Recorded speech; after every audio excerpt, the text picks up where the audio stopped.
لیکن کام خاندانی کیا کہ 4 عورتوں کو اس نے برائی سے بولو نا بچا لیا. اب ان پہ جتنا خرچ کرے گا, نبی نے فرمایا سب سے بہترین صدقہ وہ ہے جو تم اپنی بیوی کو کھلاتے ہو, بچوں کو کھلائے گا. تو یہ جائے بھلے 10 ٹینشنوں میں ہو یار.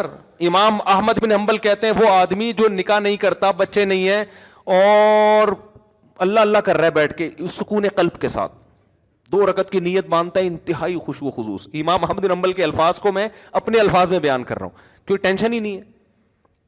تو سکون سے 2 رکعت پڑھ کے رو رو کے دعائیں مانگ رہا ہے. ایک یہ ہے کوئی بیوی نہیں کوئی بچے نہیں. دوسرا وہ ہے جس کے بیوی بچے ہیں. اب وہ 2 رکعت کی نیت باندھتا ہے, گھنٹی بجنا شروع, سائلنٹ پہ کیا تو وائبریشن, یعنی بیل بند کر دی تو وائبریشن پہ, خشوع و خضوع رہے گا. 2 رکعت کے بعد سلام پھیر کے دیکھا تو میسج آیا ہے بیگم کا, شادیاں کر لی ہیں, گھر کا کوئی خیال نہیں ہے, اگر یہ نمازیں ہی پڑھنی تھیں تو ہمیں نہیں لے کر آتے.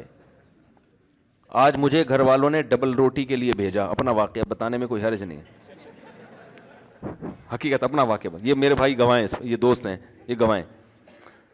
گھر والوں نے کہا بھائی بریڈ چاہیے, اور مسجد کا جو میرا خادم ہے بیچارہ خدمت کرتا ہے شمس, اس کو بول دیں کہ وہ لے آئے. میں باہر نکلا بھول گیا.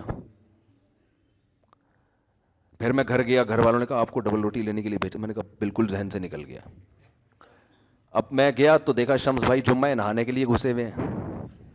اب میں بیٹھا رہا ہوں کرسی باہر ڈال کے, تو یہ تو ٹھیک نہیں ہے نا کہ جب نکلیں گے تو میں بولوں گا. میں نے کہا چلو جب نکل آئے گا تو بول دوں گا, جب نکلے تو میں اتنی دیر ہو گئی بھول گیا میں. ایسے ہی پھر میں باتوں میں گھر چلا گیا. یہ خشوع و خضوع بتا رہا ہوں آپ کو. ایسا آدمی کیا خشوع و خضوع سے نماز پڑھے گا بھائی؟ اس کنڈیشن میں خشوع و خضوع سے نماز پڑھ کے دکھاؤ, پھر وہ میں مانوں گا یہ خشوع و خضوع کی نماز ہے. سمجھ رہے ہو نا؟ دوبارہ جب میں گھر گیا, تیسری دفعہ ہو گیا اب یہ نا, گھر والوں نے کہا میں نے ناشتہ کرنا ہی نہیں ہے, جاؤ ایسی کی تیسی. میں ایک دم اس میں آیا نا, میں نے کہا بھائی یہ تو یار میرے ساتھ بھی ایسا ہوتا تو ہمارے بھی. جب میں آیا چوتھی دفعہ نیچے آیا, جیسے ہی نیچے آیا تو یہ آپ کہاں سے تشریف لائے ہیں؟ ثوابی سے یہ بھائی آئے ہیں. ارے مفتی صاحب, وہاں سے ایک صاحب, ارے وہ جب آئے نا قریب میں بھول گیا.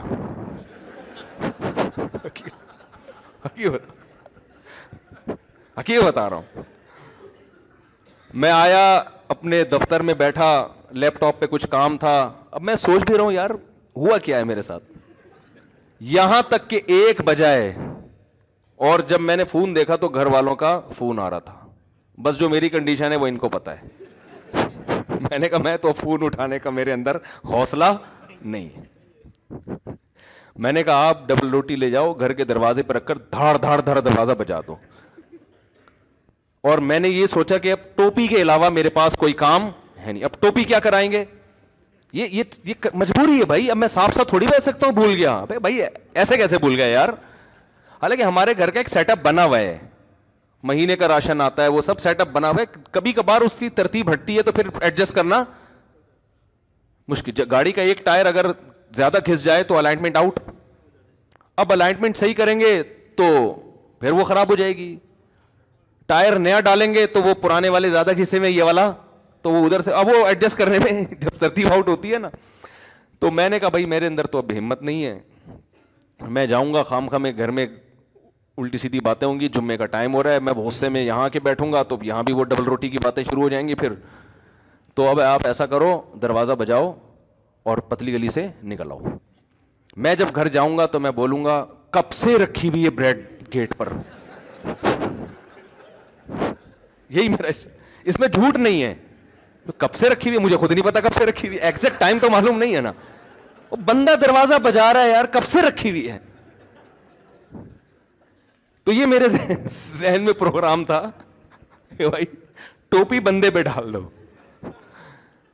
تو آخر یعنی اگر اس میں ناکام ہو گیا تو کہیں گے اس نے, یہی چلتا ہے گھر اسی طرح چلتا ہے. ایسا نہیں ہوتا کہ میں بھول گیا تو میں پھر بھول گیا, تو میں پھر بھول گیا, تو پھر بھول گیا. تو خیر جلدی سے بات ختم کرتا ہوں.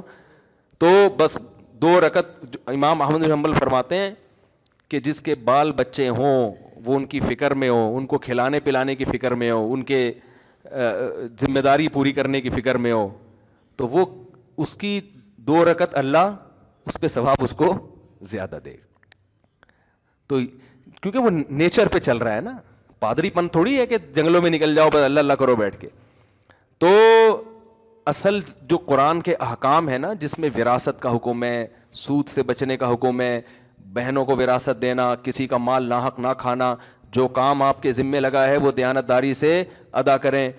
تو یہ کام مسلمان پہلے چونکہ کر رہا تھا تو ترقی کر رہا تھا, اب یہ کام مسلمان نے چھوڑ دیے ہیں. اور اگر ہم جنت جہنم کو بیچ سے نکال دیں گے نا میرے بھائی, تو مسئلہ یہ ہوگا کہ یہ جتنے ہیں نا اس سے ہی جائیں گے. یہ ایسا نہیں ہو کہ چاند پہ پہنچنا شروع کر دیں گے, کیونکہ ہمارے لبرل لوگوں کے ہاتھ میں ہمارا تعلیمی نظام ہے جو مذہب پہ چلتے ہی نہیں ہے. تو دیکھو تعلیمی نظام کا اب کیا بیڑا غرق کیا ہوا ہے انہوں نے. اللہ تعالی ہمیں سمجھنے کی عمل کی توفیق عطا فرمائے. وما علینا